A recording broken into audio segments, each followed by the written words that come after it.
Ay tamang-tama po ang nangyari po rito dahil nung naghahanda po kami para dito sa paggunita ng araw ng kagitingan ay nasama po sa usapan. At ko, dapat naman, kung tayo ba ay nagbibigay ng dangal sa ating mga nasawi na mga kasama, ay kailangan ang ating pangako sa kanila at ay lagi natin sinasabi, kahit ano pang mangyari, ang inyong mga pamilya ay aalagaan natin, hindi po namin pababayaan.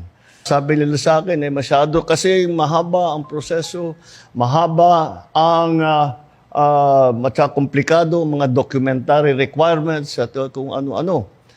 Ay kako, hindi siguro tama yan. Dahil bakit naman mahaharang ang ating ibinibigay na tulong sa mga pamilya ng mga nasawi?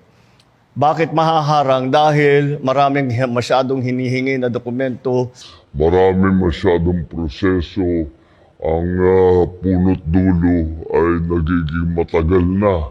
Magiging masyadong matagal. Maraming masyadong proseso.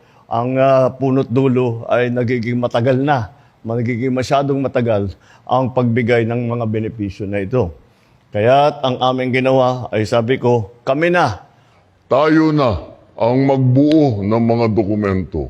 Tayo na ang mag-ayos ng kanilang mga pangangailangan upang... Tayo na ang magbuo ng mga dokumento. Tayo na ang mag-ayos ng kanilang mga pangangailangan.